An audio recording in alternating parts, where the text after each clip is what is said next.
सहना भवतु सहनौ भुनक्तु सह वीर्यं करवावहै तेजस्विनावधीतमस्तु मा विद्विषावहै।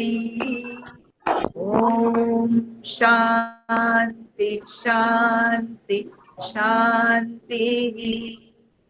गुरुर्ब्रह्मा गुरुर्विष्णु गुरुर्देवो महेश्वरः गुरुरेव परं ब्रह्म तस्मै श्री गुरवे नमः।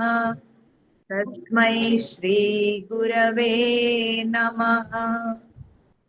वसुदेवसुतं देवं कंसचाणूरमर्दनम् देवकी परमानन्दं कृष्णं वन्दे जगद्गुरुम्। कृष्णं वन्दे जगद्गुरुम्।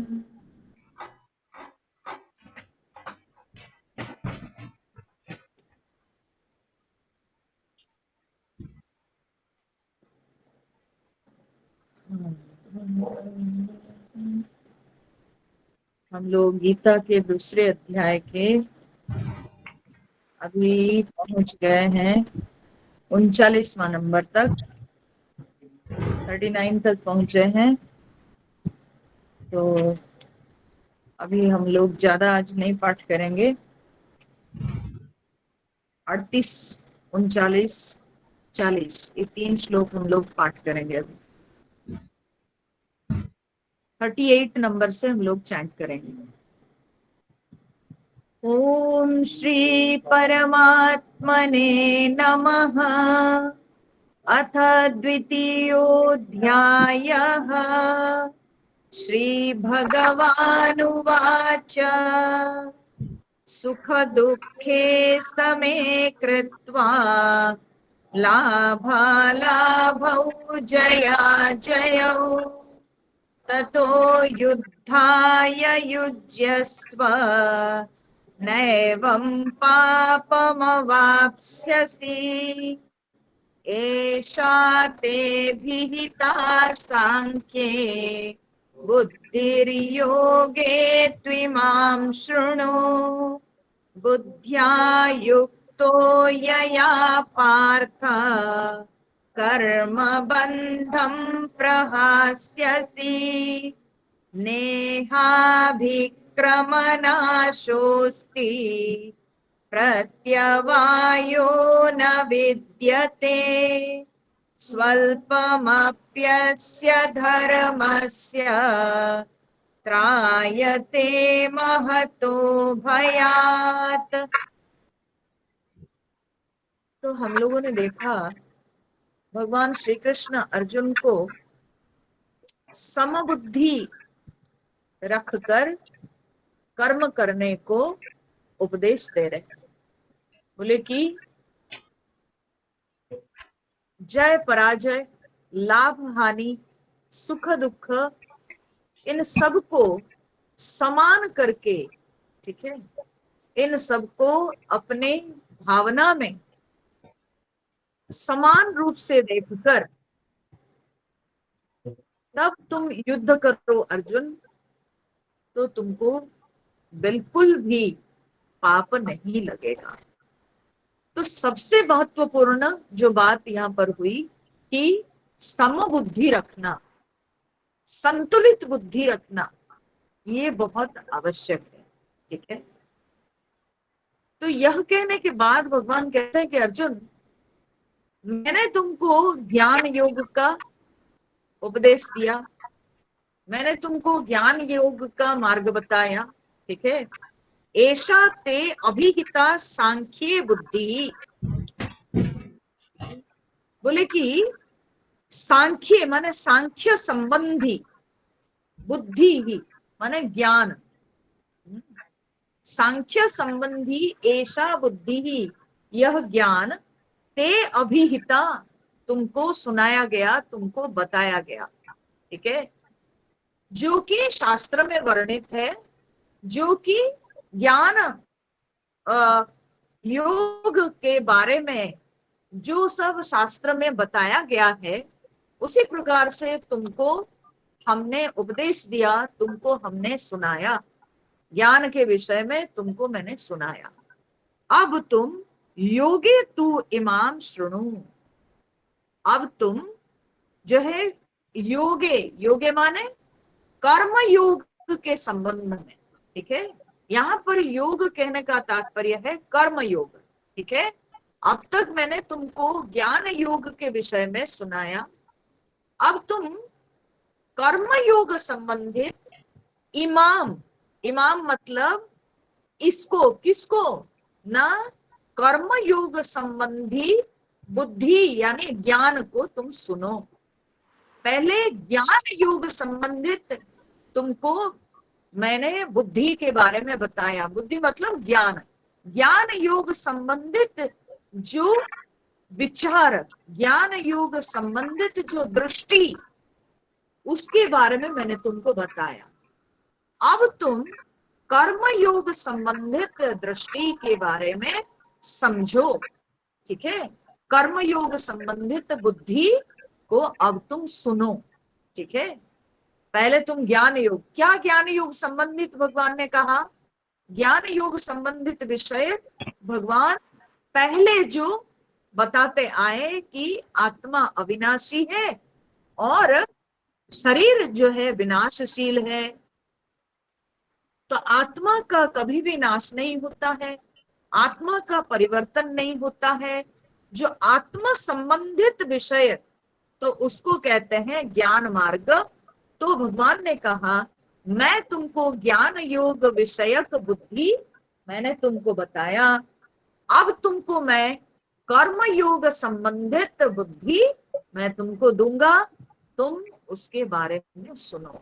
माने कर्म योग संबंधित विचार, कर्म योग संबंधित दृष्टि मैं तुमको अभी प्रदान करूंगा, तुम उसको सुनो, ध्यान से तुम उसको सुनो, ठीक है। तो क्यों आखिर भगवान ज्ञान योग संबंधित जब बोल रहे थे तो ज्ञान योग से भगवान कर्म योग में क्यों उतरे, कारण क्या है? तो कारण यही है कि भगवान अर्जुन को ज्ञान योग के विषय में बताए तो जरूर, लेकिन क्योंकि अर्जुन की बुद्धि में इतनी अभी पक्वता नहीं आई है, उतनी शुद्धता नहीं दिख रही है इस समय, जिस कारण से अर्जुन ज्ञान योग को धारण नहीं कर पाते हैं। तो इसलिए भगवान को लगा कि अर्जुन के अंदर अभी के समय में पात्रता नहीं दिख रही है, तो इसलिए उनको कर्म योग संबंधित बुद्धि का ज्ञान देना आवश्यक है। क्योंकि कर्म योग से ज्ञान योग के लिए पात्रता आती है, क्योंकि कर्म योग से व्यक्ति की चित्त का शोधन होता है, व्यक्ति की चित्त शुद्धि होती है।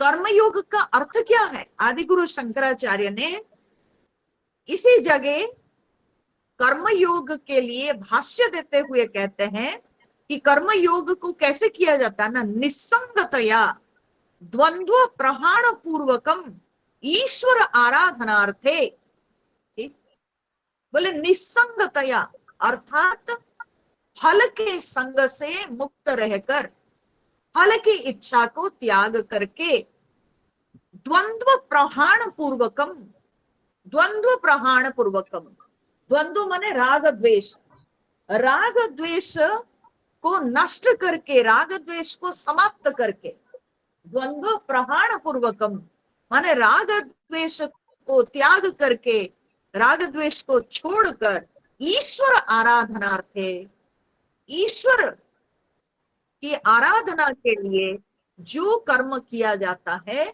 उसको कर्म योग कहते हैं। तो कर्म योग के ये 3 लक्षण हुए। तो 3 लक्षण क्या क्या हुए? सबसे पहला लक्षण है कि फल के संग से मुक्त रहना, फल की आशा नहीं रखना। तो निष्काम भाव, फल की कामना नहीं, निष्काम भाव। दूसरा क्या, ना राग द्वेष नहीं, ठीक है, राग द्वेष नहीं, ना फल के प्रति कोई राग या द्वेष, ना कर्म के प्रति कोई राग या द्वेष, ठीक है, कर्म के प्रति भी राग द्वेष नहीं, मैं यही कर्म करूंगा और मैं इसके अलावा दूसरा कुछ नहीं करूंगा, ऐसा नहीं।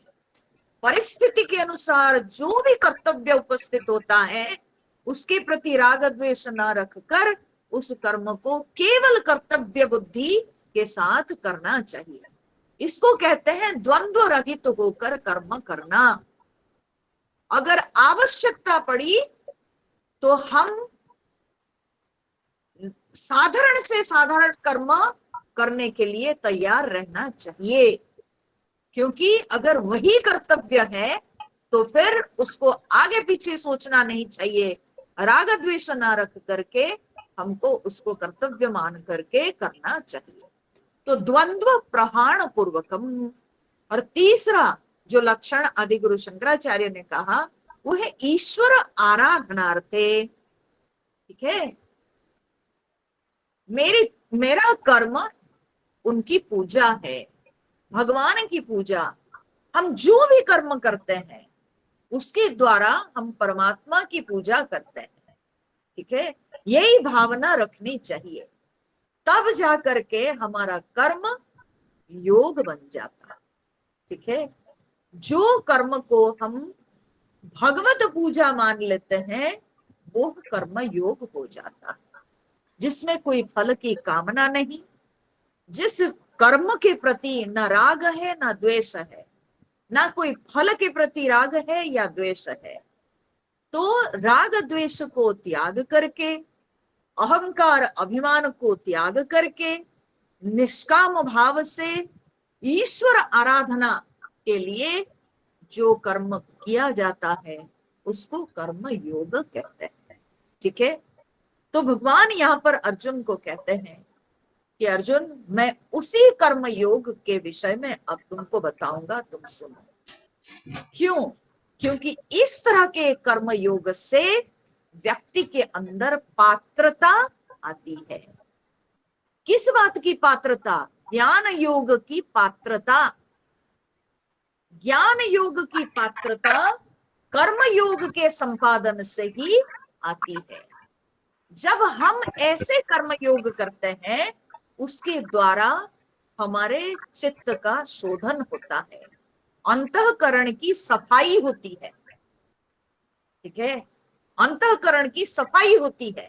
हम कामना त्याग करते हैं, हम राग द्वेष को छोड़ते हैं और इसके द्वारा जो है और ईश्वर की आराधना भावना रखते हैं, स्वार्थ पूर्ति नहीं बल्कि भगवत पूजा के लिए हम कर्म कर रहे हैं। ऐसी भावना जब हम रखकर कर्म करते हैं उससे अंतःकरण की शुद्धि होती है, उससे अंतःकरण की सफाई होती है, और तब जा करके वह व्यक्ति बाद में कालांतर में वह ज्ञान योग के पात्र बनता है, ठीक है। क्योंकि ज्ञान योग के लिए जो सात्विकता चाहिए वो सात्विकता आती है जब हम कर्म योग का सही अभ्यास करते हैं।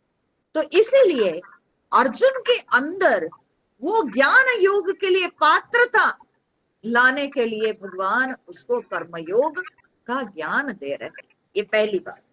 दूसरी बात है कि उस समय युद्ध क्षेत्र में खड़े होकर के अर्जुन को कर्म योग की आवश्यकता थी, उस समय ज्ञान योग की आवश्यकता नहीं थी, ठीक है। उस समय कर्म योग की आवश्यकता थी। तो जो समय में जिसकी आवश्यकता है उस आवश्यकता के अनुसार ही व्यक्ति को आगे बढ़ना चाहिए।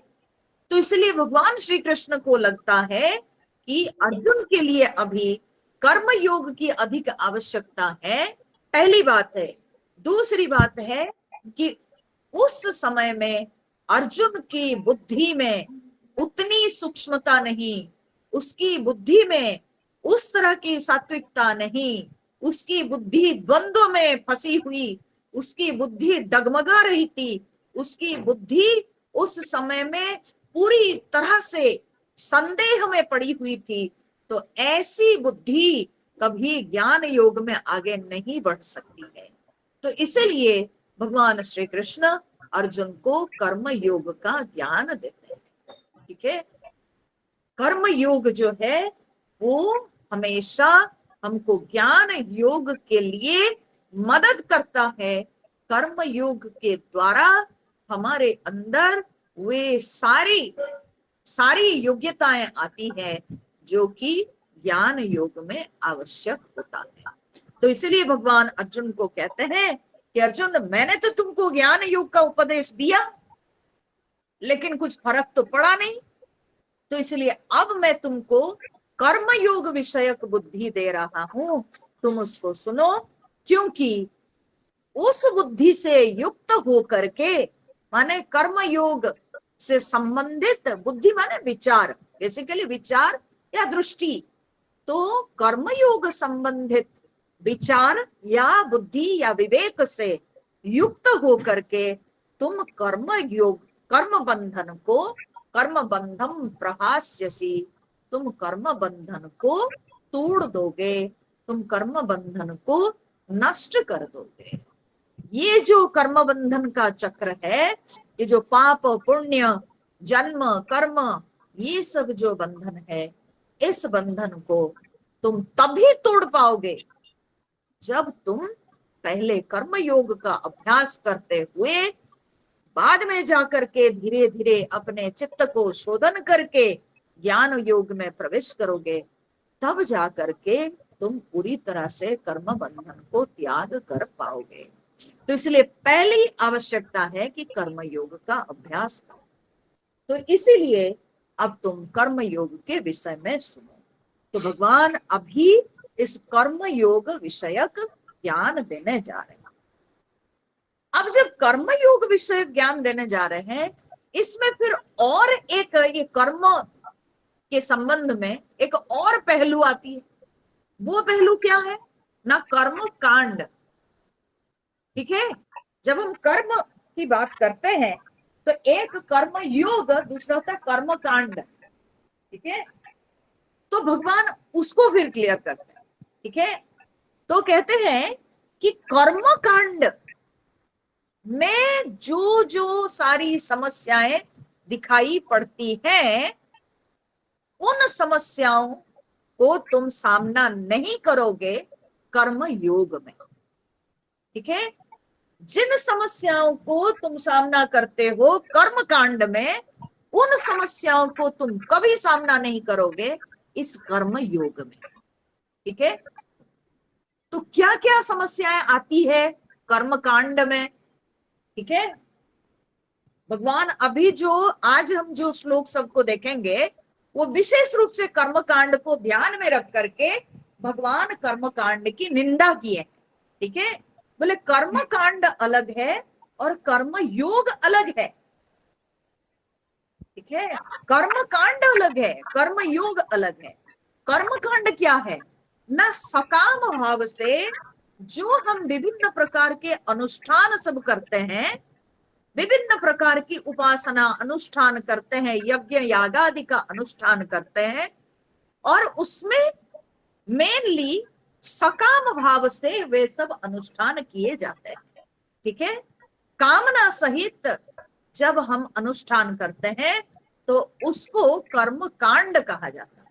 और कर्म कांड का मतलब क्या है ना, जिसमें बहुत आडंबर, बहुत प्रकार के आयोजन, ठीक है, अनेक प्रकार की वस्तु सामग्रियों का जो है हमको इकट्ठा करना पड़ता है, और फिर उसमें निर्दिष्ट देवता के लिए निर्दिष्ट मंत्र होते हैं, फिर निर्दिष्ट देवताओं के लिए निर्दिष्ट प्रकार के फिर यज्ञ कुंड बनाए जाते हैं, फिर उसमें भी जो पात्र सब होते हैं वो भी अलग अलग प्रकार के, उसमें व्यवहार करने के लिए जो सारे हम उसमें क्या बोलते हैं, विभिन्न प्रकार के जो इंस्ट्रूमेंट्स हम लोग यूज करते हैं, करण यूज करते हैं, वो सब उपकरण भी भिन्न भिन्न प्रकार के होते हैं।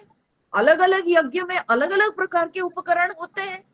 तो इस तरह से देखा जाए तो जिन कर्मों में सबसे पहले सकाम भावना हो, माने कामना के लिए, कामना पूर्ति के लिए, और जिन कर्मों में बहुत सारे आडंबर आयोजन करने को होता है उसको कहते हैं कर्म कांड। ठीक है, कर्म कांड। लेकिन कर्म योग क्या है? कर्म योग हर कर्म हो सकता है,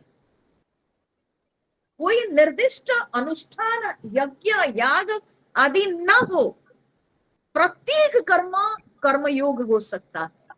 ठीक है, अगर वो निष्काम भावना से किया जाता हो, अगर उसमें राग द्वेष ना हो, अगर वो ईश्वर आराधना के लिए किया जाता हो, तो फिर वो कर्म योग हो सकता है। ठीक है, प्रत्येक कर्म कर्मयोग हो सकता है। ईश्वरार्पण बुद्धि से हम अगर कर्म को कर रहे होंगे और कोई फल की आशा नहीं, केवल कर्तव्य बुद्धि से कि यह कर्तव्य मान करके बस करते जाना है, यह समझकर जो कर्म को किया जाता है जिसमें कोई फल की अपेक्षा ना हो, तो वो सारे कर्म कर्म योग हो सकते हैं। ठीक है, तो इसलिए कर्म योग और कर्म कांड में अंतर है। तो अभी भगवान अर्जुन को यह उपदेश देते हैं कि कर्म कांड में जो समस्याएं आती हैं वो कर्म योग में नहीं आती है। कर्म योग में उन समस्याओं का सामना करना नहीं पड़ता। तो बोले जैसे कि बोले दो मेजर समस्याएं आती है कर्म कांड में, जिसकी यहाँ पर भगवान चर्चा किए हैं इस श्लोक में, 40वां नंबर श्लोक में। उसको हम लोग देखते हैं। भगवान कहते हैं नेहा भी क्रमनाश अस्ति प्रत्यवाय न विद्यते। तो भगवान कहते हैं कि न इह अभिक्रमनाश अस्ति। इह माने यहाँ, यहाँ माने कहा ना, इस कर्म योग में। ठीक है, इस कर्म योग में, यहाँ मतलब इस कर्म योग में, इस कर्म योग के क्षेत्र में अभिक्रमनाश न अस्ति, इसमें अभिक्रमनाश नहीं है। कर्म योग में अभिक्रमनाश नहीं है, जबकि कर्म कांड में अभिक्रमनाश होता है। ठीक है, पहली समस्या जो कि कर्म कांड में दिखाई पड़ती है लेकिन कर्म योग में नहीं होता है। तो अभिक्रमनाश मतलब क्या है? अभिक्रम मतलब क्या है? देखिए, ये क्रम धातु जो होता है ना, तो बोलते हैं क्रम धातु का अर्थ क्या है ना, क्रमो पाद विक्षेपे। ठीक है, ये क्रम धातु का अर्थ होता है पाद विक्षेप, मतलब एक एक कदम जब हम बढ़ते जाते हैं उसको कहा जाता है क्रम। ठीक है, तो अभिक्रम मतलब जब हम ऑल साइड से, फ्रॉम ऑल साइड्स, जब हम एक एक कदम बढ़ते जाते हैं अपने लक्ष्य की ओर, अपने गंतव्य की ओर, तो उसको कहते हैं अभिक्रम। ठीक है, एक एक स्टेप बाय स्टेप हम बढ़ते जाते हैं अपने लक्ष्य की ओर, ठीक है, अपने फल की ओर, तो तब उसको कहते हैं अभिक्रम। लेकिन कर्म कांड में कभी कभी अभिक्रम नाश हो जाता है।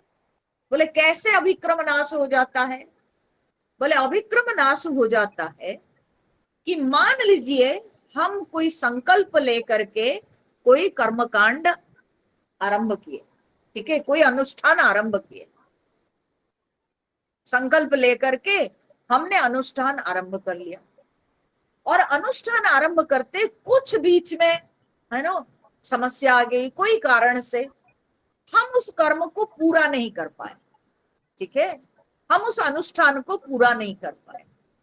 जब हम उस अनुष्ठान को पूरा नहीं कर पाते हैं तो फिर हमको उसका बिल्कुल भी कोई फल नहीं मिलेगा। समझ रहे हैं? कर्म कांड में संकल्प लेके अगर हम कोई कर्म किए हैं, ठीक है, कोई अनुष्ठान शुरू किए हैं और उसको अगर हम संपूर्ण नहीं कर पाए किसी कारणवश, तो हमको उसका कुछ भी फल नहीं मिलेगा। ठीक है ना, इसको कहते हैं अभिक्रम नाश। ठीक है, जो हम फल की ओर बढ़ रहे थे वो नाश, अभिक्रम का नाश हो गया, हम और बढ़ नहीं पाए, बस खत्म, हमको फल नहीं मिला, क्योंकि जो फल हमको चाहिए था वो फल मिला नहीं, क्योंकि हमने संकल्प पूरा नहीं किया। ठीक है, इसलिए कर्म कांड में जब भी कोई कर्म कांड आप करते हो कोई संकल्प लेकर के, तो उस कर्म कांड को, उस अनुष्ठान को अंत तक करना पड़ेगा, लास्ट तक करना पड़ेगा। ठीक है, वो किसी भी कर्म कांड, कोई भी कर्म कांड अगर आप करते हो तो तब उसमें आपको अंत तक करना पड़ेगा, तभी जा करके उसमें आपको आपका फल प्राप्त होगा, तभी जा करके आपके संकल्प की सिद्धि होगी, नहीं तो वो बिल्कुल नहीं होगा। अरे बाबा आप सोचिए तो, खेत में खाली बीज बो देने से क्या हमको फल मिल जाएगा? बताइए जरा, खाली बीज बो देने से फल मिल जाएगा क्या? उसमें बीच बीच में हमको पानी छिड़कना होगा, है ना, जल देना होगा, फिर उसमें खाद वाद की व्यवस्था करनी होगी, है ना, फिर उसमें जो घास वास उगेंगे तो उसको भी उखाड़ के, है ना, हटाना पड़ेगा।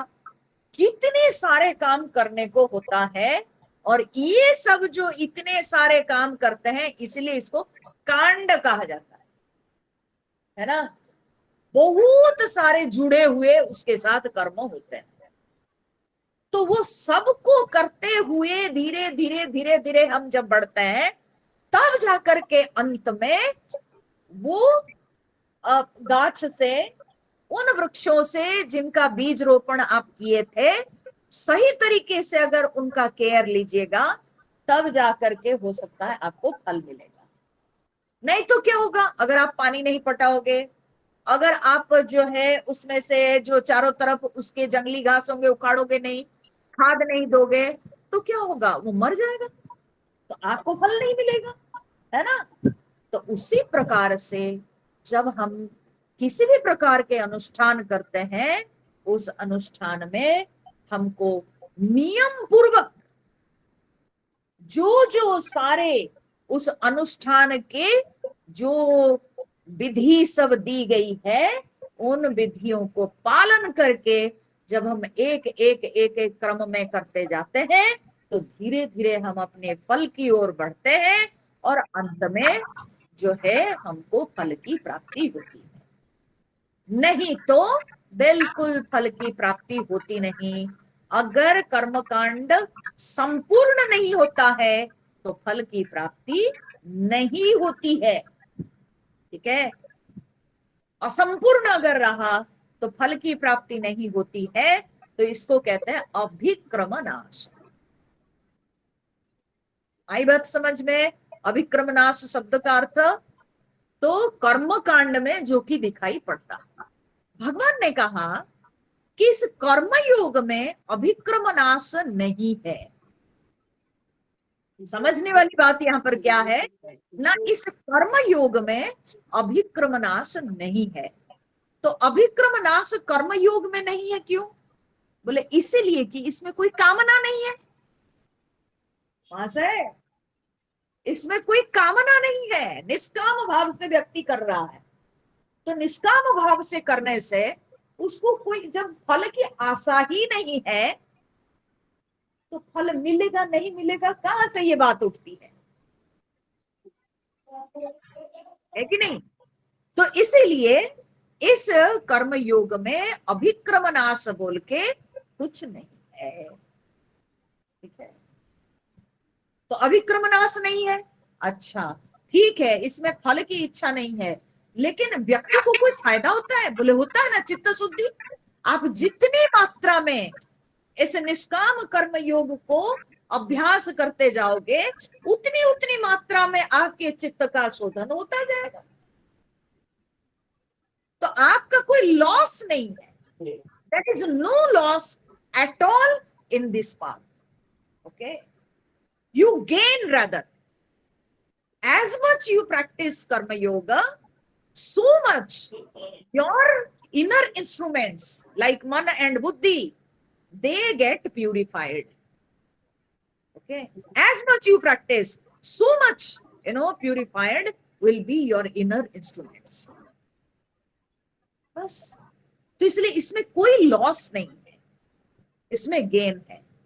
तो जितनी मात्रा में हम इस निष्काम कर्म योग का पालन करते जाएंगे उतनी उतनी मात्रा में हमारा चित्त का शोधन होगा, अंतःकरण की सफाई होगी। इसमें बिल्कुल अभिक्रम नाश बोल के कुछ नहीं, क्योंकि इसमें कोई फल की आशा है ही नहीं कि मुझे ये मिलेगा, मुझे वो मिलेगा, मेरा संकल्प ये है, ये सब है नहीं। तो इसलिए इसमें अभिक्रम नाश का डर नहीं है। तो कर्म योग में अभिक्रम नाश का भय नहीं है, परंतु कर्म कांड में अभिक्रम नाश होता है। ठीक है, पहली समस्या का समाधान हो गया। अब दूसरी समस्या क्या है? दूसरी समस्या होती है जिसको भगवान यहाँ पर कहते हैं कि प्रत्यवाय न विद्यते।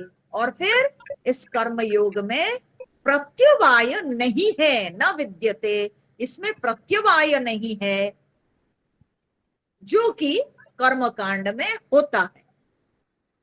तो बोले प्रत्यवाय फिर क्या है? तो प्रत्यवाय का अर्थ होता है प्रति जोड़ अवाय। ठीक है, प्रति जोड़ अवाय प्रत्यवाय। ठीक है, प्रति मतलब क्या होता है ना? प्रति मतलब टूवर्ड्स, और। ठीक है, प्रति का मतलब होता है और, किसी की ओर, टुवर्ड्स समथिंग।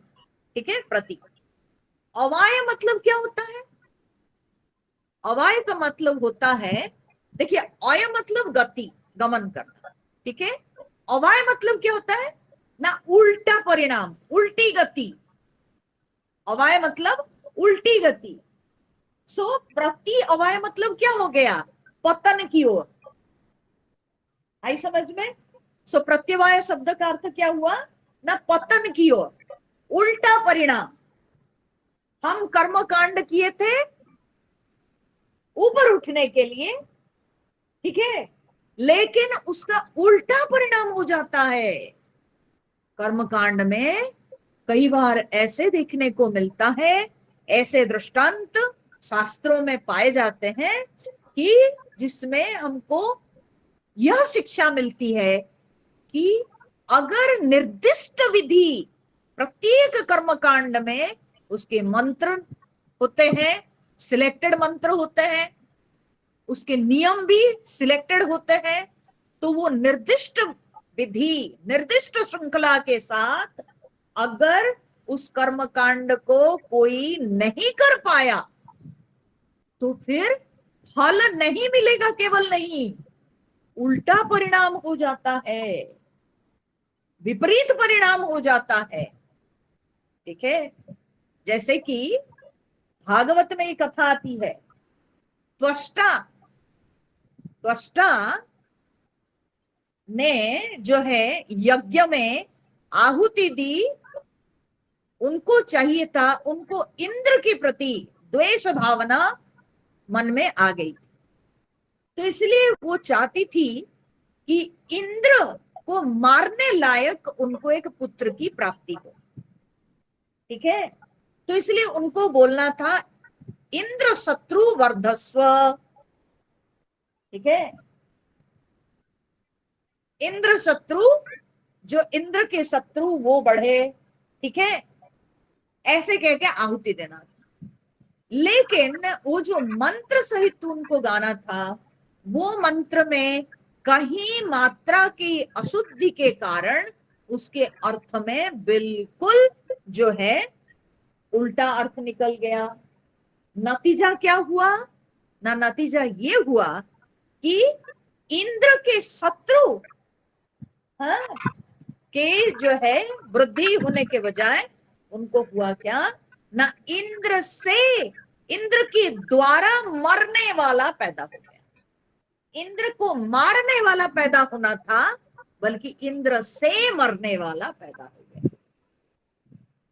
मात्रा के अंतर में जब मंत्र का उच्चारण त्वष्टा कर रही थी, तो उसमें कहीं मात्रा की त्रुटि रहने के कारण जो है उल्टा परिणाम हो गया, और नतीजा हुआ कि वृत्रासुर का जन्म हुआ, जो कि इंद्र के द्वारा मारा गया।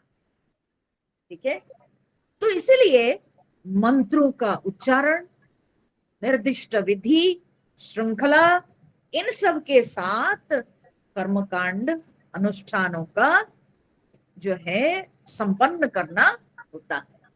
अगर ऐसे नहीं हो पाया, उसकी विधि श्रृंखला को हम पालन नहीं किए, उसमें अगर कहीं त्रुटि रह गई, तो फिर विपरीत परिणाम होता है, उल्टा परिणाम हो जाता है। ठीक है, फल नहीं देना एक बात है, लेकिन उल्टा परिणाम हो जाना ये तो और भयावह हो जाता है ना। तो इस तरह से कर्म कांड में देखने को मिलता है। ठीक है, जब यज्ञ यागादि करते हैं तो उसमें ऐसे उल्टा परिणाम हो जाता है, लेकिन भगवान कहते हैं कि अर्जुन, इस कर्म योग में उल्टा परिणाम बोल के कुछ नहीं। ठीक है, उल्टा परिणाम बोल के कुछ नहीं। क्यों उल्टा परिणाम नहीं? क्योंकि भाई जो व्यक्ति के मन में कोई कामना नहीं है, जिसके अंदर कोई राग द्वेष छल कपट नहीं है, उस व्यक्ति के लिए क्या उल्टा परिणाम? हा? क्या उल्टा परिणाम? उसके लिए क्या उल्टा होगा? कोई उल्टा नहीं। इसमें उल्टा परिणाम बोल के कुछ नहीं। उसको कोई विपरीत प्रकार का फल नहीं मिलता है, उस तरह के विपरीत फल का उसको भय नहीं रहता। वो जहां तक किया किया, जितना तक हुआ हुआ। अगर कहीं विधि गड़बड़ा भी जाती है तो उससे उसको डरने वाली बात नहीं। फिर वो जब सीखता है, सुधार लेता है अपने आप को, फिर उसका जो है उत्थान होता है। इसमें कोई डर नहीं है, उल्टा परिणाम। ठीक है, विपरीत परिणाम उसको नहीं होगा, उसको पतन होने का डर नहीं है। बस जितना तक किया किया, जहां तक हुआ हुआ। और अगर उसके द्वारा कोई त्रुटि हुई तो वो त्रुटि का पुनः जब वो समाधान हो जाता है तो फिर से वो आगे बढ़ता है। ठीक है, तो क्योंकि उसके अंदर कोई कामना है नहीं, कोई कामना रख के उसने किया नहीं, तो इसीलिए जब व्यक्ति के अंदर कोई राग द्वेष नहीं, कोई कामना नहीं, तो ऐसे व्यक्ति से अगर त्रुटि हो भी जाती है तो उसके लिए वो भयावह परिणाम नहीं लाता है। मैं एक उदाहरण के लिए बताती हूँ। आपके घर में अगर कोई नौकर काम करता, ठीक है, आपके घर में कोई मेहमान आया है और उस मेहमान को चाय पानी देना है, तो नौकर अगर मान लीजिए चाय बना के लाया और ट्रे में लेके आया और देते देते उसके हाथ हिल गया और उससे जो है कप प्लेट गिर गए और टूट गए, चाय भी बिखर गई, तो उससे क्या होगा? आप उसको डांटोगे ना? डांटोगे ही। अरे गेस्ट के सामने तुमने क्या कर डाला, है ना? आप डांटोगे। ठीक है, लेकिन मान लो किसी दिन आपके घर में नौकर नहीं और आपके घर कोई मेहमान आए हैं और आपको मदद करने के लिए आपके कोई पड़ोसी आ गए, बोले चलिए मैं आपको मदद कर देता हूँ, आपके घर में आज बहुत लोग आए हुए हैं, मैं आपकी मदद कर देता हूँ। ठीक है, और वो मदद करते करते अगर उसके हाथ से कोई प्लेट गिर गया, टूट गया, तो क्या आप उसको डांटोगे? नहीं डांटोगे, नहीं डांटोगे। अच्छा ठीक है, आप बोलोगे ठीक है कोई बात नहीं, आप करते करते गिर गया तो अब क्या करें, हो गया तो हो गया। ठीक है ना, तो आप उसको नॉर्मल ले लोगे। क्यों? क्योंकि वो कोई कामना से तो नहीं आया है ना, वो तो आपको मदद करने के लिए आया है, वो निष्काम भाव से आपकी मदद करने के लिए आया है। और अगर उसमें उसकी थोड़ी सी कोई त्रुटि आ भी जाती है तो आप उसको मान लेते हो, अच्छा अच्छा कोई बात नहीं। हाँ, तो उसमें आपका क्रोध नहीं दिखता है, क्योंकि उसके मन में, पड़ोसी के मन में कोई कामना नहीं, कोई प्रकार के राग द्वेष नहीं, उसके अंदर कोई छल कपट नहीं। वो केवल आपकी मदद करने के लिए आए हुए हैं, इसलिए उनके द्वारा की हुई गलती की भी माफी मिल जाती है। ठीक है, उसकी माफी मिल जाती है, और वे भी समझ जाते हैं कि चलो ऐसे किए इसलिए गलती हो गई, गिर गया तो अगली बार ऐसा नहीं करेंगे, है ना। तो निष्काम कर्म में कभी उल्टा परिणाम कुछ नहीं होता, समझे। अगर त्रुटि हो भी गई तो क्योंकि कामना थी ही नहीं, तो इसलिए त्रुटि हो जाने पर भी उसमें कोई विपरीत परिणाम, विपरीत फल नहीं होता है। तो कर्म योग में ना विपरीत फल होता है, ना अभिक्रमनाश होता है, यानी बिल्कुल फल नहीं मिलता है, ऐसा भी नहीं होता। थोड़ा सा भी किए अगर कर्मयोग का अभ्यास, तो हमारा थोड़ी सी चित्त शुद्धि होगी, जितना अधिक किए उतनी अधिक चित्त शुद्धि होगी। और जहां तक कर पाए वहां तक रहा। फिर मान लो हम अपने गंतव्य तक नहीं पहुंच पाए और हमारी मृत्यु हो गई, कोई बात नहीं, फिर अगले जन्म में हम जहां तक कर्म किए हैं हम उस कर्म के आगे करेंगे फिर। ठीक है, तो इसलिए उसमें अभिक्रमनाश नहीं है। ठीक है, ना अभिक्रमनाश है, ना उसमें प्रत्यवाय दोष लगता है, जो कि कर्मकांड में दिखाई पड़ता है। ये दो शब्द समझ में आए ना। हाँ? अभिक्रमनाश का अर्थ होता है पूरी तरह से फल नष्ट हो जाता है, हमको फल नहीं मिलता है। और प्रत्यवाय होता है उल्टा परिणाम, पतन की ओर बढ़ते हैं हम। ठीक है, तो ये दोनों कर्म योग में नहीं होता। ठीक है, तो भगवान ने कहा कि अर्जुन, स्वल्पम अपि अस्य धर्मस्य त्रायते महतो भयात्। भगवान ने कहा कि अर्जुन, स्वल्पम अपि अस्य धर्मस्य, अस्य धर्मस्य, इस धर्म का, कौन सा धर्म का, ना कर्म योग रूप धर्म, जो कर्म योग के विषय में भगवान चर्चा कर रहे हैं, उसी को यहाँ पर, उसी के जो अभ्यास को धर्म कहते हैं। तो कहते हैं इस कर्म योग रूपी धर्म, यानी कर्म योग रूपी जो कर्तव्य, इसके अनुष्ठान को स्वल्पम अपि, थोड़ा भी कोई करे, ठीक है, त्रायते महतो भया, महान भय से वो व्यक्ति को बचाता है। ठीक है, महान भय से, कौन महान भय से, ना ये जो संसार बंधन, ये संसार बंधन रूपी भय से ये बचाता। क्यों?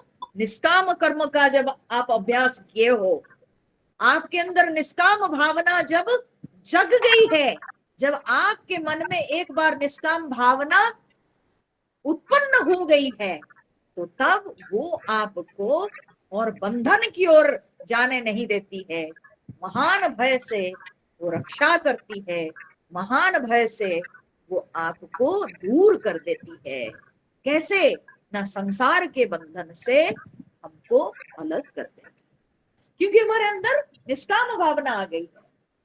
ये तो सकाम जो लोग कर्म करते हैं वही लोग संसार बंधन में पड़ते हैं, लेकिन जो निष्काम कर्म में रहते हैं उन लोगों को ये संसार बंधन का डर नहीं रहता।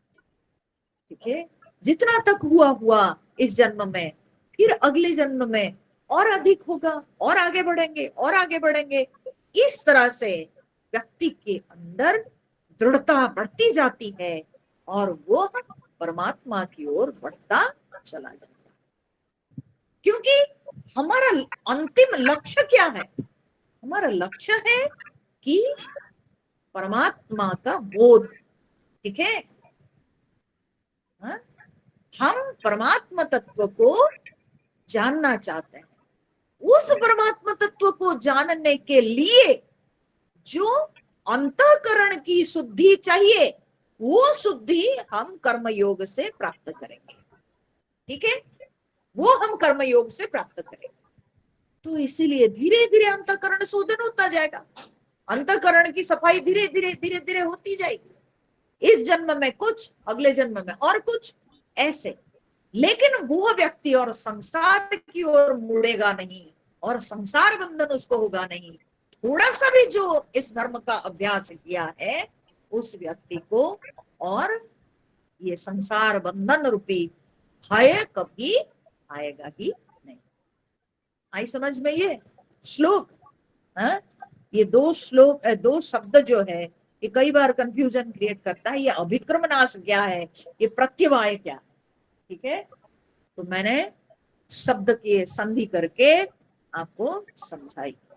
अब इसके बाद आगे भगवान कहते हैं कि दो प्रकार की, देखिए यहां पर बात भगवान कर दिए, एक कर्मकांड और कर्मयोग। ठीक है, तो कर्मकांड में जो समस्या आती है वो कर्मयोग में वो समस्या नहीं आती है, ये भगवान ने क्लियर कर दिया। अब इसके बाद कहते हैं कि कर्मकांड में जो बुद्धि होती है, ठीक है, कर्मकांड में जो बुद्धि होती है और कर्म योग में जो बुद्धि होती है, ये दोनों में अंतर है। ठीक है, कर्मकांड की जो बुद्धि है वो बड़ी चंचल है, क्योंकि सकाम कर्म करते हैं तो हमारे अलग अलग कामना आती जाएगी। आज ये कामना के लिए ये अनुष्ठान किए, कल दूसरी कामना के लिए दूसरे अनुष्ठान करेंगे। ऐसे जिंदगी में तरह तरह के अनुष्ठान करके तरह तरह की अपनी कामनाओं की पूर्ति के लिए हम कोशिश करते चले जाएंगे। तो इस प्रकार से जो कर्मकांड में हमारी जो बुद्धि प्रयोग होती है वो बुद्धि चंचल होती है, वो बुद्धि में स्थिरता नहीं दिखती है, वो बुद्धि जो है वो एक जगह टिकाऊ नहीं होती है, क्योंकि अलग अलग विषय प्राप्ति की इच्छा। हाँ, सो सकाम कर्म में जो बुद्धि होती है वो बड़ी चंचल बुद्धि। लेकिन निष्काम कर्म यानी कर्मयोग, तो कर्म योग में जो बुद्धि होती है वो स्थिर होती है, क्योंकि उस बुद्धि में कोई कामना है ही नहीं। वो तो जगत हित के लिए व्यक्ति कर्म करता है, अपने स्वार्थ पूर्ति नहीं है। ठीक है, जगत हित के लिए, ईश्वर के प्रसन्नता के लिए। ठीक है, और त्याग बुद्धि से व्यक्ति कर्म करता है कर्म योग में। तो इसीलिए कर्म योग में बुद्धि स्थिर रहती है, बुद्धि में चंचलता नहीं दिखती। सो कर्म योग में जो बुद्धि होती है उसको कहते हैं व्यवसायत्मिका बुद्धि।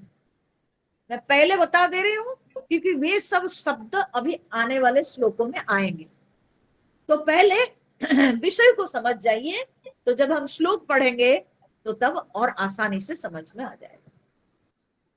तो कर्मयोग में जो बुद्धि, जो स्थिर बुद्धि रहती है तो उसको कहते हैं व्यवसायत्मिका बुद्धि। ठीक है, व्यवसायत्मिका माने बिल्कुल निश्चय, जो बुद्धि बिल्कुल दृढ़ संकल्प है, स्थिर है, उद्यमी है। ठीक है, उसको कहते हैं व्यवसायत्मिका बुद्धि।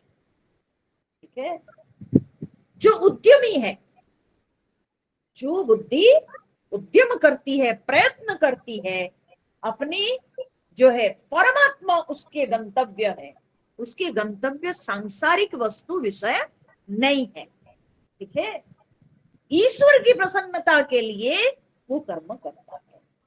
ठीक है, भगवान रमण महर्षि जी इस कर्म योग को सूचित करते हुए अपने छोटा सा ग्रंथ, बड़ा सुंदर सूक्ष्म लेकिन छोटा सा क्षुद्र ग्रंथ, उसका नाम है उपदेश सारम।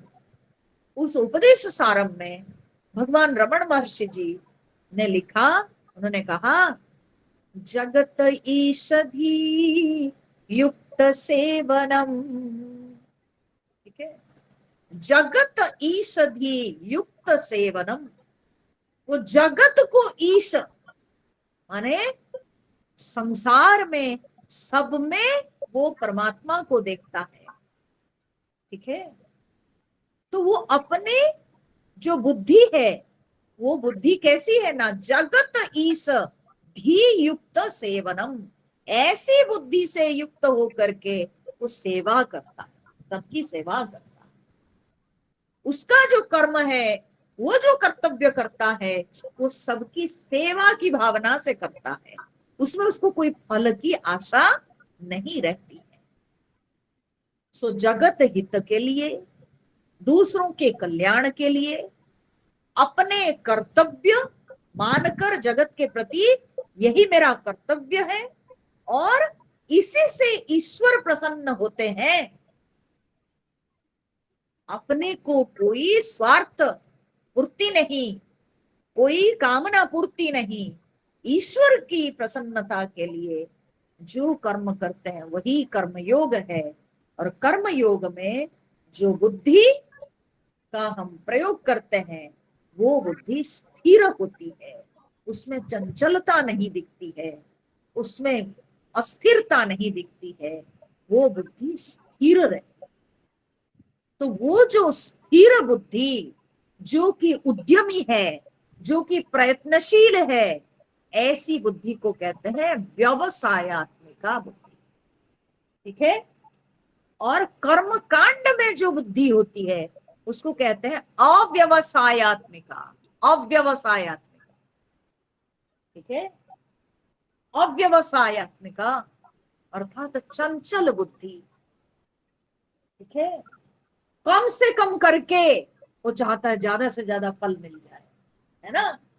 एक अनुष्ठान करके हम चाहते हैं कि हमको बहुत फल मिल जाए, है ना। कोई देवता को प्रसन्न कर ले और करके हमको ढेर सारे फल मिल जाए, बस जिंदगी भर के लिए सुख मिल जाए, हमको ढेर सारी काम्य वस्तु हमको मिल जाए।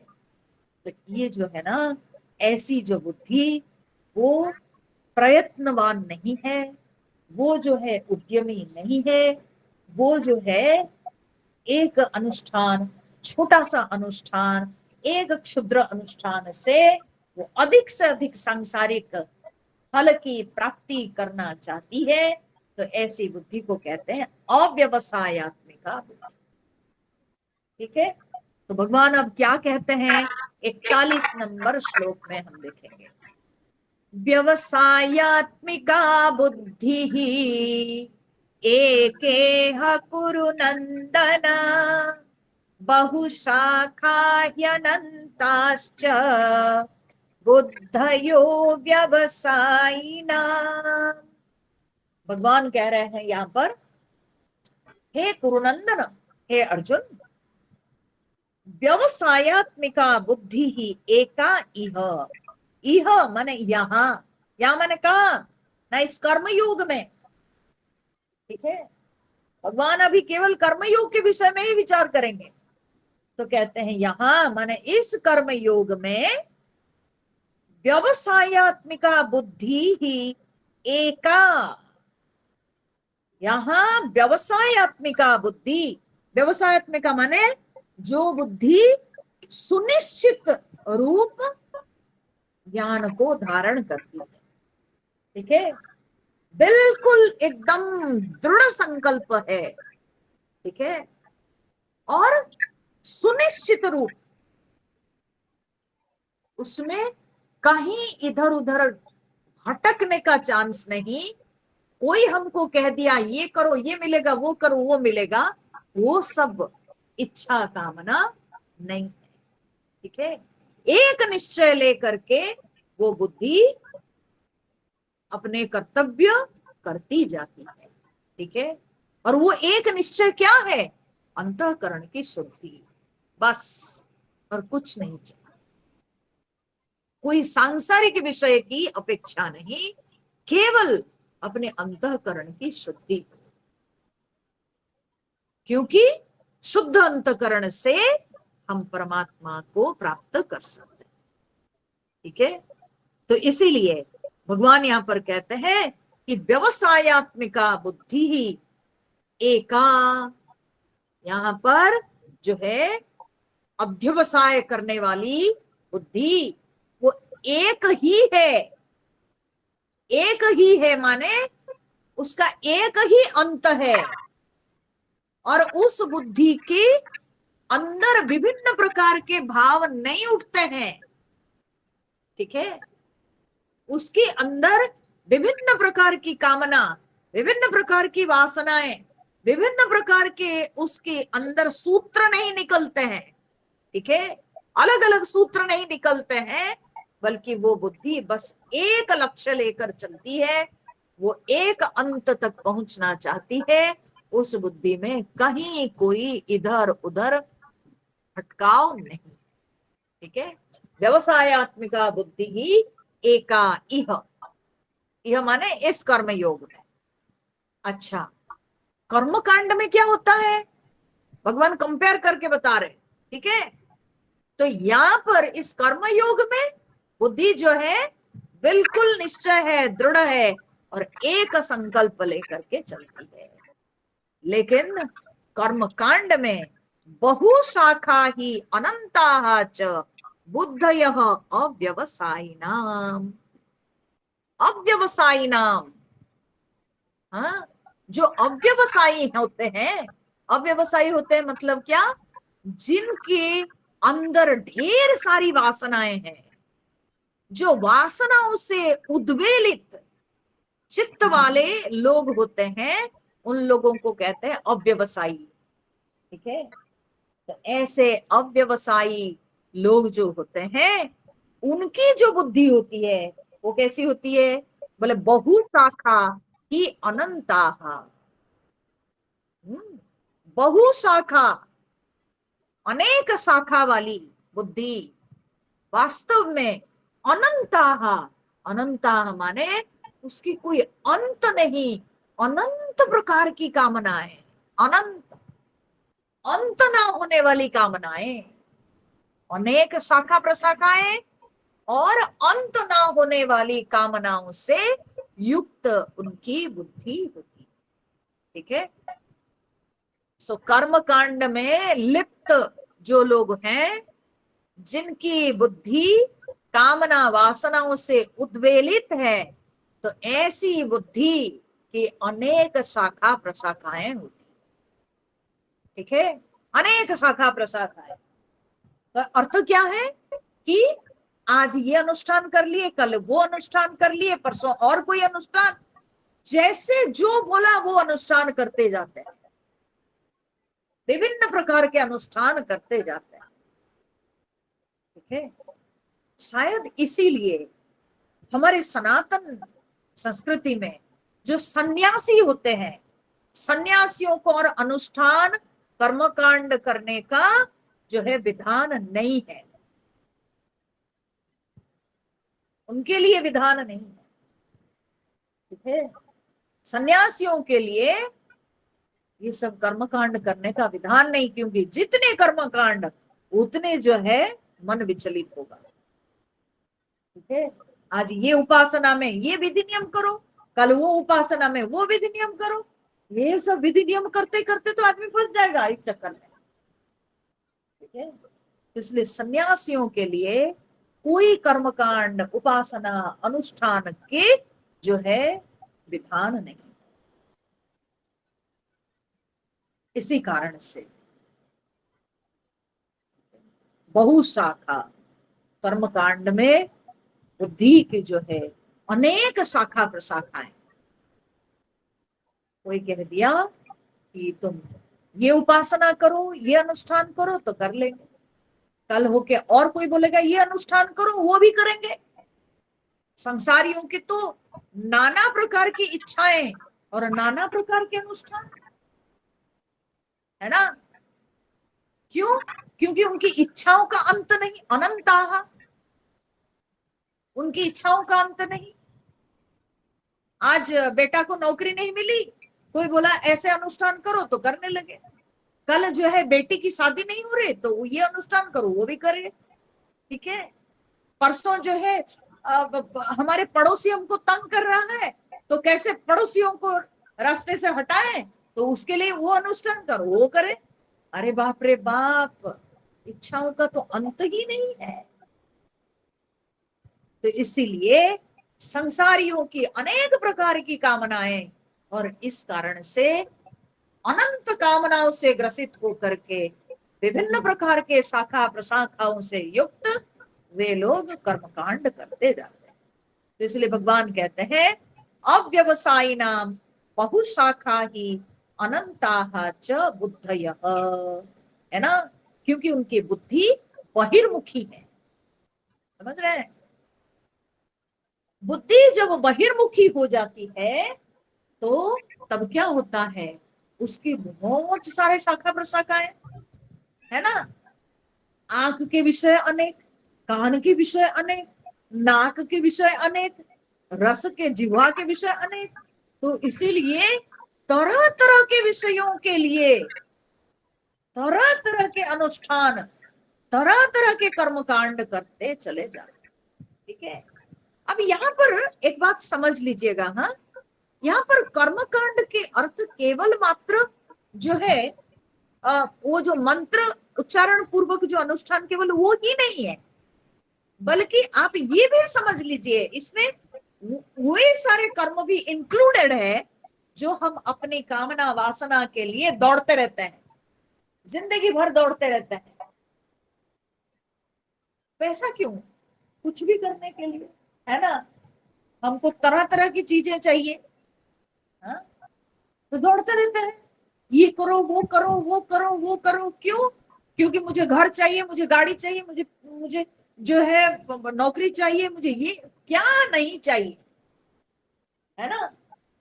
सो बहुशाखा ही अनंताश्च बुद्धयो बुद्धयः अव्यवसायी। जो अव्यवसायी होते हैं उनकी जो है बुद्धि बहुत सारी शाखा प्रशाखाओं से युक्त और अनंत कामनाओं से ग्रसित। ठीक है, मैं आपको बताऊं, मेरे सामने एक बार की बात है, मेरे सामने ही मैंने सुन रही थी, हमारे जो परम पूज्य गुरुजी हैं उनके पास एक लड़की एक बार आई। ठीक है, हो गया होगा, उनकी उम्र हो गई तब तक 45 के आसपास।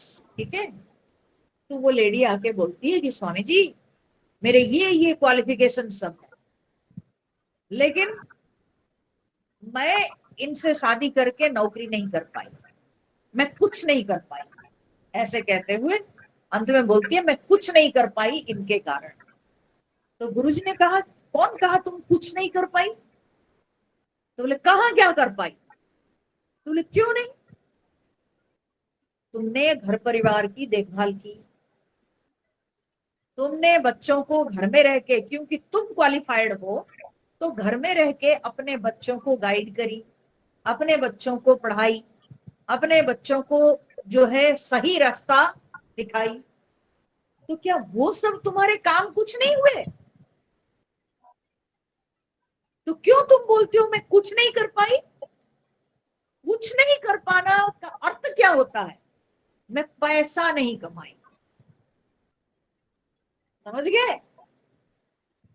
कितने हम लोगों के अंदर मिसअंडरस्टैंडिंग है। आप सोचिए कि if I am able to earn then I am doing something. मैं घर में रह करके मैं रसोई करती हूँ, मैं परिवार की देखभाल करती हूँ, मैं घर में लोगों की जो है भला बुरा सब समझती हूँ, मैं अपने बच्चों के ख्याल रखती हूँ, वो अगर करती हूँ तो वो कुछ नहीं हुआ, मैं कुछ नहीं कर पाई। क्यों? क्योंकि मैं पैसा नहीं अर्न कर पाई। और अब भी क्या है, फिर वो बोल रही है कि गुरुजी मुझे आशीर्वाद दीजिए, मैं अभी अपना कुछ जो है काम चालू करना चाहती हूँ। गुरुजी बोले तू बेवकूफ हुई, 45 साल की उम्र हो चुकी है, काहे के लिए अपने आप को फंसा रही है? तुम्हारा परिवार तो अच्छा से चल रहा है, तुमको क्यों चाहिए पैसा? आदि गुरु शंकराचार्य जी ने कहा अर्थम अनर्थम भावय नित्यम नास्ति ततः सुखलेश सत्यम। अर्थ ही अनर्थ का कारण है। क्या मिलेगा तुझे? इस उम्र में पहुंच करके तुम काम पकड़ेगी और फिर बिजनेस के काम में बाहर जाएगी, परिवार से दूर रहेगी, पति से दूर रहेगी, कल ये प्रॉब्लम वो प्रॉब्लम, ये सब करते करते क्या तुमको मिलेगा? क्या सुख मिलेगा? ठीक है, तो जो नहीं हुआ सो नहीं हुआ, होता तो भी ठीक है, कोई बात नहीं। अगर वही था, फेट में वही था, होता तो ठीक है, नहीं हुआ तो भी अपने आप को कोसो मत कि मुझसे कुछ नहीं हुआ। कैसे कुछ नहीं हुआ? तब गुरुजी मेरे सामने, मेरे को याद है, बोलते हैं, डू यू थिंक दैट कि हमारी माताओं ने कुछ नहीं किया? इसका मतलब, हाँ, तुम्हारे अनुसार हमारी माताओं ने कुछ नहीं किया? हाँ, क्यों? मेरी माँ तो नौकरी नहीं करती थी, मेरी माँ तो पैसा नहीं कमाने जाती थी, तो क्या मेरी माँ कुछ नहीं की? बच्चों का लालन पालन पोषण संस्कार ये सब जो दी, तो क्या वो कोई काम नहीं हुआ? हाँ, सी, किस तरह की हमारी दृष्टि, कैसी मनोभावना है। हम अपने बच्चे को अच्छा रास्ता दिखाना, अपने बच्चे को पढ़ा लिखा करके एक अच्छा मनुष्य बनाना, इसको हम काम नहीं समझते हैं, इसको हम बड़ा काम नहीं समझते हैं। और उस बच्चे को घर में अकेले छोड़ करके हम नौकरी की तलाश में जाएंगे और नौकरी करके पैसा कमाएंगे। वो पैसे से क्या होगा अगर हमारे बच्चे को माँ का प्यार ना मिले? आप सोचो। ठीक है, तो इसीलिए यह कहना बड़ा बहुत ही गलत है कि हम कुछ नहीं किए। कैसे कुछ नहीं किए? हाँ, तो ये जो होता ना, विभिन्न प्रकार की कामना वासनाओं के चक्कर में व्यक्ति भटकता जाता है। आज मुझे देखने के लिए ऐसी ऐसी चीजें चाहिए, हाँ, आंखों के सामने ऐसे सब पिक्चर चाहिए, तो उसके लिए दौड़ो, खटो, वो कमाओ। मुझे सुनने के लिए ये चीजें चाहिए, तो उसके लिए दौड़ो, खटो, कमाओ, फिर वो वस्तु लाओ। ये भी कर्मकांड कहलाता। कर्मकांड का अर्थ केवल मंत्रों सहित जो हम, हाँ, कर्म करते हैं, जो सारे अनुष्ठान करते हैं, उतना ही नहीं। कर्म कांड हम उसको भी कहते हैं जो अपनी कामनाओं को चरितार्थ करने के लिए, अपनी विभिन्न प्रकार की जो सब इच्छाएं हैं, हमारे इष्ट वस्तु की प्राप्ति के लिए हम जो संसार में दौड़ते रहते हैं, जिंदगी भर दौड़ते रहते हैं, उसको भी कर्मकांड ही कहते हैं। वो भी कर्मकांड है। सो कर्म कांड में हमारी जो बुद्धि है वो बहिर्मुखी है। ठीक है, वो बहिर्मुखी है। अनेक वस्तु कामनाओं के पीछे वो भागती रहती है। ठीक है, कभी रूप के पीछे भागती है, कभी रस के पीछे भागती है, कभी गंध के पीछे भागती है, कभी स्पर्श के पीछे भागती है। सो बहु शाखा ही अनंताश्च, अनंत प्रकार की कामनाएं, बहुत प्रकार की शाखा प्रशाखाएं हैं। तो ऐसे जो बुद्धियां है, तो बोलते भगवान अव्यवसायी नाम, अर्थात अव्यवसायियों के अंदर, अव्यवसायियों का माने जिन लोगों के अंदर अनेक प्रकार की वासना कामनाएं हैं, जिनकी बुद्धि स्थिर नहीं। ठीक है, जिनकी बुद्धि स्थिर नहीं, ऐसे अस्थिर बुद्धि वाले लोगों के अंदर विभिन्न प्रकार की कामना वासनाएं दिखाई पड़ती। ठीक है, लेकिन जो कर्म योगी होते हैं उनके अंदर स्थिरता दिखती है, क्योंकि उनके अंदर कोई कामना है नहीं। तो यह कहने के बाद भगवान आगे तो और ज्यादा जो है कर्मकांड की निंदा करते हैं। बोले ऐसे जो कर्मकांडी होते हैं वे लोग क्या सब भूलते हैं, हाँ, दूसरे लोगों को किस तरह से, हाँ, फंसाते हैं। तो भगवान कह रहे हैं उसको आगे के 2 श्लोकों में, दोनों श्लोकों को पढ़ेंगे, 2 क्या 3 श्लोक पढ़ना पड़ेगा। ठीक है, 42, 43 एंड 44 टुगेदर हम लोग पढ़ेंगे। यामिमां पुष्पितां वाचं प्रवदन्त्य विपश्चितः वेदवादरता पार्थ नान्यदस्तीति वादिनः कामात्मानः स्वर्गपराः जन्म कर्म फलप्रदाम् क्रिया विशेष बहुलां भोगैश्वर्य गतिं प्रति भोगैश्वर्य प्रसक्तानां तयापहृत चेतसां व्यवसायात्मिका बुद्धिः समाधौ न विधीयते। तो भगवान यहाँ पर कहते हैं, बोलते हैं कि हे पार्थ, अविपश्चितः, अविपश्चितः माने अविवेकी लोग, ठीक है।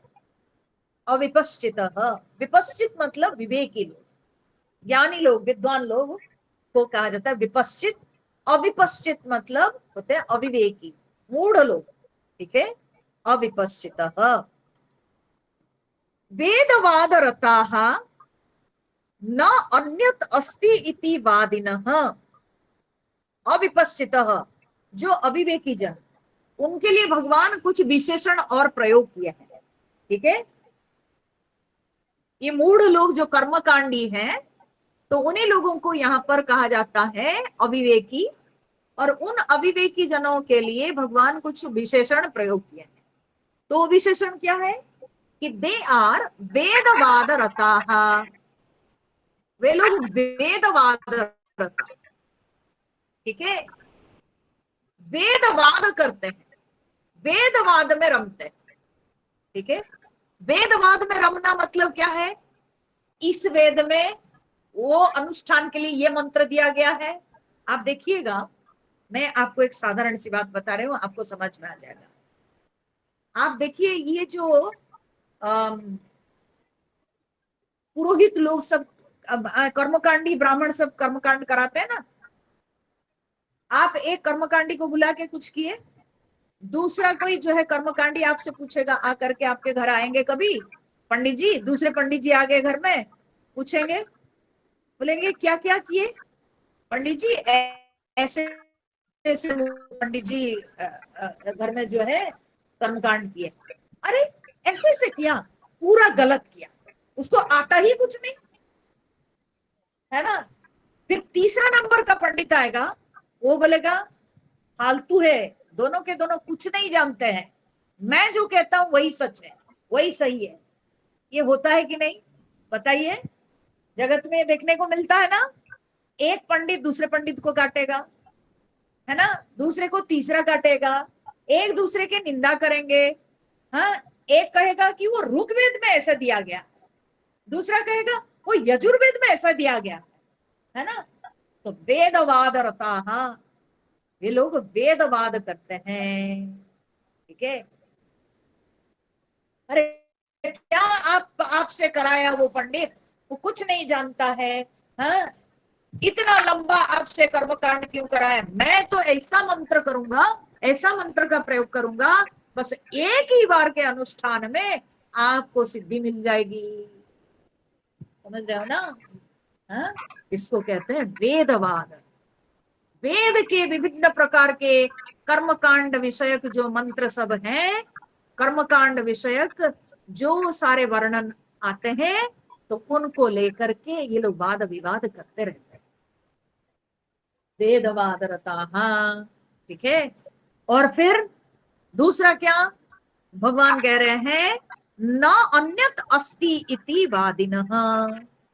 फिर ये लोग क्या बोलते हैं, न अन्यत अस्ति इति, इसके अलावा और कुछ नहीं, माने इस कर्म कांड के अलावा आपके कल्याण के लिए और कोई रास्ता नहीं। समझे, है कि नहीं। पंडित लोग आपको फंसाते कि नहीं। हाँ, हम कह रहे हैं यही अनुष्ठान करो, इसी से तुम्हारा कल्याण है, अगर ये अनुष्ठान नहीं करोगे, मैंने कहा ना 16 सोमवार का व्रत करो, और अंत में रुद्राभिषेक करके, महारुद्राभिषेक करके शंकर भगवान को प्रसन्न करो तो तुम्हारा कल्याण होगा। इससे दूसरा कोई उपाय नहीं है। ठीक है ना। सो न अन्यत अस्ति इति वादिनः, ऐसे वादिन, ऐसे वादी, ऐसे वाद करने वाले कि न अन्यत अस्ति, और कोई रास्ता नहीं कल्याण के लिए। पर कर्मयोगी के लिए क्या है? कर्मयोगी के लिए निष्काम भाव से कर्म करना ही वो अपना कल्याण समझता है। हमको कुछ चाहिए नहीं, हमको इतने आयोजन नहीं करना, इतना आडंबर नहीं करना, बस कर्तव्य करने में जितने मिनिमम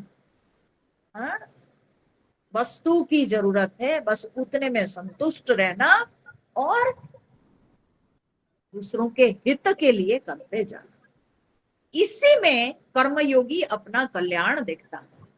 लेकिन कर्मकांडी होते हैं जो, वो क्या सोचते हैं, ये अनुष्ठान में कल्याण, वो अनुष्ठान में कल्याण, है ना, ये फल प्राप्ति में अच्छा, वो फल प्राप्ति में अच्छा। ये जो कहने वाले होते हैं के लिए कह रहे हैं न अन्यत अस्ति इति वादिनः, ऐसे कहने वाले होते हैं। ठीक है। तो अविवेकी लोग ये सब मूढ़ होते हैं, ये वेद के मंत्रों को लेकर के वाद विवाद करते रहते हैं, और ये लोग जो है कहते हैं कि कर्म कांड के अलावा दूसरे कल्याण का कोई भी रास्ता नहीं है, कोई भी उपाय नहीं। फिर भगवान आगे कह रहे हैं, नेक्स्ट श्लोक में चले जाइए, कामात्मानः। फिर ये लोग क्या है ना, कामात्मानः माने कामना से भरे हुए, कामात्मा, एकदम इनके अंदर कामना भरी हुई। ठीक है। कामना वासना से एकदम भरा है उनका हृदय। ठीक है। और स्वर्ग परा, और ये लोग स्वर्ग को बड़ा महत्व देते हैं, स्वर्ग को बहुत महत्व देते हैं, स्वर्ग को श्रेष्ठ कहते हैं। ध्यान दीजिएगा, कर्म योग में कोई स्वर्ग प्राप्ति की इच्छा नहीं रहती है। क्यों? क्योंकि ना हमको पाप पाना है, ना हमको पुण्य कमाना है। हमको पुण्य के प्रति राग नहीं, पाप के प्रति द्वेष नहीं। जो कर्मयोगी होता है वो पाप पुण्य से ऊपर हो जाता है, वो केवल दूसरों के कल्याण के लिए करता है, वो ईश्वर आराधना के लिए करता है, वो केवल कर्तव्य को देखकर करता है, वो पाप पुण्य को देखकर नहीं करता। ठीक है। ध्यान देना इस बात को। उसके सामने कोई पाप पुण्य नहीं, तो पाप पुण्य जब नहीं तो स्वर्ग नरक की बात कहाँ आएगी? तो कर्मयोगी के लिए कोई स्वर्ग नरक की बात नहीं आती है, कर्म कांडियों के लिए स्वर्ग नरक की बात आती है। कर्म कांडी आपको डराएंगे नरक स्वर्ग की बात कहकर। ठीक है। तो स्वर्ग परा, ये लोग जो है स्वर्ग को श्रेष्ठ मानने वाली, जन्म कर्म फल प्रदाम, और जन्म कर्म फल प्रदान, जन्म कर्म फल प्रदान करने वाली। ठीक है। ऐसे जो है फल प्रदान करने वाली।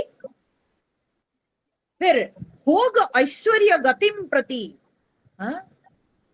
तो भोग, सुख, भोग, ऐश्वर्य, लाभ से संबंधित क्रिया विशेष बहुलाम, बहुत सारे क्रियाओं से युक्त, याम इमाम पुष्पिताम वाचम प्रवदंती। ऊपर के श्लोक में था, ऊपर लाइन में वो पुरुष। ठीक है। तो इसका अन्वय कैसा हुआ, समझ में आया? अन्वय ऐसा हुआ कि अविपश्चितः वेदवादरताः न अन्यत् अस्ति वादिनः कामात्मानः स्वर्गपरा जन्म कर्म फल प्रदाम भोगीश्वर्य गतिम प्रति क्रिया विशेष बहुलाम याम इमाम पुष्पिताम वाचम प्रवदंती। ठीक है। तो ऐसे भोग ऐश्वर्य से संबंधित बहुत सारे क्रिया आडंबरों से युक्त ऐसे पुष्पिताम वाचम याम इमाम, ये जो बड़ी कान को सुंदर सुनाई पड़ने वाली वाणी वे लोग बोलते हैं, कर्मकांडी लोग, ये मूढ़ अविवेकी लोग जो हमेशा वेदवाद करते रहते हैं, जो कर्मकांड के अलावा दूसरा कोई कल्याण का मार्ग नहीं ऐसे मानते हैं, जो स्वर्ग को श्रेष्ठ मानते हैं, ऐसे लोग भोग ऐश्वर्य से संबंधित, ऐसे लोग जो है अनेक आडंबरों से युक्त, जो है बड़े कान को मीठा सुनाई पड़ने वाली बोली बोलते हैं। आपको बहुत अच्छा लगेगा। क्या अच्छा लगेगा? मैं इसको थोड़ा सा आपके समझने लायक शब्दों से बता देती हूँ। सुनिए ना, आपको ज्यादा कुछ खर्चा नहीं लगेगा, ठीक है? बहुत ज्यादा खर्चा नहीं होगा। अरे आजकल के समय में 1-2 हजार रुपए कौन सी बड़ी बात है, बताओ? आपकी जिंदगी में जो कष्ट है, जो समस्या है, वो समस्या अगर 1-2 हजार रुपया से दूर हो गई तो इससे बढ़िया बात और कुछ हो सकती है क्या? हाँ पंडित जी, आप सही बोल रहे हैं, सही बोल रहे हैं। आपको कुछ करना नहीं है, सब मैं कर दूंगा, सब मैं कर दूंगा। बस मैं जो लिस्ट दे रहा हूं वो लिस्ट के अनुसार सब सामग्री रख दीजिए, उसके बाद मैं सब कर लूंगा ना, आप चिंता मत कीजिए। अरे ऐसे अनुष्ठान करके तो ऋषि लोग सब जो है स्वर्ग गए हैं, स्वर्ग की प्राप्ति हुई है। तो इस मनुष्य जन्म में ऐसे ऐसे अनुष्ठान कर लीजिए, और हम लोग जिंदगी भर ये सब अनुष्ठान के चक्कर में रहते हैं। संसारी लोग तो बिना अनुष्ठान किए रह नहीं सकते हैं, रह नहीं सकते हैं, उनकी गुदगुदी होने लगती है, ठीक है ना? गुदगुदी होने लगती है। ये पूजाई ये अनुष्ठान करेंगे, वो पूजाई वो अनुष्ठान करेंगे, ठीक है? आज वैभव लक्ष्मी व्रत करेंगे, हाँ? कल नवरात्रि व्रत करेंगे, परसों और कुछ करेंगे। अरे बाप रे बाप, ये व्रत करके संकल्प करके तरह तरह के अनुष्ठान ही अनुष्ठान, अनुष्ठान ही अनुष्ठान, अनुष्ठान करने से मेरा कल्याण होगा, ठीक है? वो और हमको संसार में बांधता है। तो ये पंडित लोग, ये कर्मकांडी लोग बड़े सुंदर कान के लिए बड़े रोचक ऐसे शब्द बोलेंगे जिसको सुन करके आपको लगेगा कि हाँ बहुत अच्छी बात है, अरे वाह, इससे मेरा कल्याण होगा, तो मुझे ये करना चाहिए। याम इमाम पुष्पिताम वाचम प्रवदन्ति, पुष्पिताम वाचम मैंने फूल के जैसे, है? उनकी बोली नहीं, वो तो फूल झरता, ठीक है? तो ऐसे फूल के जैसे बोली बोलते हैं जिसको सुन करके बड़ा बढ़िया लगता है, और हम हंसते चले जाते हैं। कर्म कांड के दलदल में हम फंसते चले जाते हैं, उस कीचड़ में हम फंसते चले जाते हैं, और ऐसे बैठ करके अनुष्ठान करते रहते हैं, तरह तरह के अनुष्ठान करते जाते हैं। जानते हो, कई बार क्या होता है, ठीक है कोई अगर कुछ नहीं करता है, वो अगर पूछता है, कोई एक अनुष्ठान करके कोई अध्ययन करना चाहता है तो चलो ठीक है, लेकिन हमको अगर कोई सिंसियरली पूछता है, ठीक है, कि अम्मा आप क्या मानती हो बताओ, नवरात्रि में हम 9 दिन में हम जो है रामायण पूरा पढ़ लें, आप उसको सही मानते हो कि रोज पाठ करना? मैं बोले रोज पाठ करना सही है, रोज शांति से आप जो है 1-2 दोहा को पाठ करो, उस पर चिंतन करो, तो रोज आपको ज्ञान मिलेगा, और रोज के रोज ये बुद्धि को खाद्य मिलता जाए। वो ना करके ये 9 दिन में एकदम नाक कान में पंप करके एकदम जो है हम पाठ कर लेते हैं, ठीक है। ले बैठ करके 4 घंटा 6 घंटा बैठ करके हम पाठ करते जाते हैं, इतनी तकलीफ उठाते हैं, हड़ हड़ हड़ हड़ करके पाठ करते जाते हैं, ना समझते हैं, ना बुद्धि लगाते हैं, ना उसके अंदर जो रहस्य है उसको समझने का हमारे पास समय है। कुछ नहीं, यहाँ से पढ़ लेते करके पढ़ के किसी तरह से खत्म करते हैं, पसीना पसीना होके, कष्ट उठा करके। रे बाप, ये करके क्या मिलेगा बताओ? केवल कष्ट ही सार है और कुछ नहीं। इतना कष्ट क्यों उठाते हो पहले बताओ, हैं? क्यों इतना कष्ट उठाते हो? किसने कहा आपको इतना कष्ट उठाने का? क्योंकि हम संसारी मनुष्य कहीं ना कहीं फंस गए हैं, इस गलत धारणा में, भ्रम धारणा में हम फंस गए हैं कि हम ये विशेष समय में एक अनुष्ठान कर लेंगे तो हमको बहुत ज्यादा कुछ रिजल्ट मिल जाएगा। बाबा, ऐसा नहीं होता है। जीवन में कोई मिराकल नहीं होता है। अंतःकरण की शुद्धि नहीं होगी तो हम कहीं का नहीं रह जाते हैं, समझे? ये दौड़ भाग में कोई आध्यात्मिक साधना नहीं होती है। ये दौड़ भाग करके हड़बड़ी हड़बड़ी में जो है कुछ प्राप्ति नहीं होती। इससे अच्छा है कि हम नित्य प्रतिदिन 2 दोहा ही सही, गीता के 5 श्लोक ही सही, लेकिन नित्य प्रतिदिन हम पाठ करें, स्वाध्याय के रूप से उसको पाठ करें, उसके अर्थ को समझें, उसके भावार्थ को अध्ययन करें और उस पर दिन भर चिंतन मनन करते रहें। तो उससे क्या होगा? हमारी बुद्धि की सफाई होगी, उससे हम परमात्मा की ओर धीरे धीरे करके बढ़ते जाएंगे। ये नहीं करके हमारे पास धैर्य नहीं है कि रोज पढ़ना, तो हम क्या करते हैं, ये समय में पढ़ लो हड़ हड़ हड़ हड़ करके, लेकिन क्या मिलेगा उससे? और सालों से तो करते आए हो, क्या मिला है बताओ? मेरे को जरा बताओ, क्या मिला है? और आगे भी क्या मिलेगा वो करके?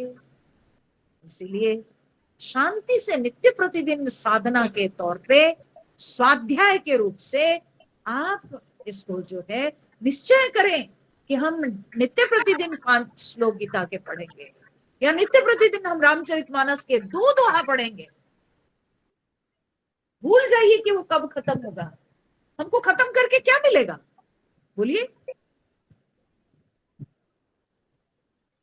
तो इसलिए कर्म कांड कर्म योग में अंतर है। कर्म योग ये हुआ कि नित्य प्रतिदिन हम अध्ययन करेंगे, क्योंकि हमको समझने को समय मिलेगा। हम समझते हुए, चिंतन करते हुए, उसके भावार्थ को अच्छी तरह से जान करके हम आगे बढ़ना चाहते हैं। ये हुआ कर्म योग।